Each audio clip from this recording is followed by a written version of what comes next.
Сәлеметсіз ба дейді, мен ажырасқанмын, қызым бар дейді. Екінші рет отбасын құру өте қиын мен үшін. Қорқыныш қалып қойған, не істесем болады дейді.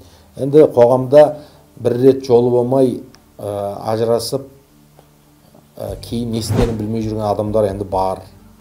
Бірақ біз тарихқа қарасақ, тарихта бірінші рет жолы болмай, керісінше екінші рет өте күтпеген бақытқа кенелген адамдарды білеміз. Мен өзімде бір жеңгем бар, сол жеңгеміз бірінші ағамызбен аса тату тұрмады. Бірақ кейін ағамыз бір белгілі жағдайлармен қайтыс болып кетті да, біраз уақыт жүріп қалды.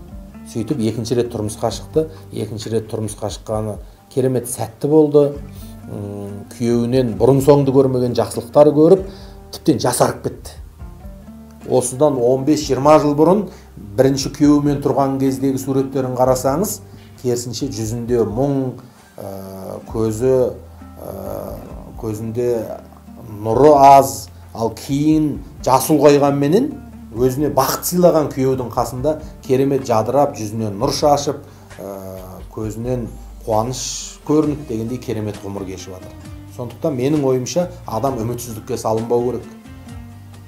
Дүниедегі жігіттің бәрі алаяқ болып кетсе де, сізді бақытты қылатын адал аманатшыл жігіт жүр деп адам сену керек. Сіздің сеніміңізбенен Құдайға деген дұғаңыз және ақылдасқан кездегі төңірегіңізде жанашыр адамдарыңыз табылса, Алла қаласа сіз сөзсіз өзіңізді бақытты қылатын арқа сүйер аманатшыл азаматыңыз табасыз деп сенемін. Бірінші кезекте Құдайдан сұрау керек. Екінші кезекте дұрыс ортадағы дұрыс жанашыр адамдармен ақылдасу керек.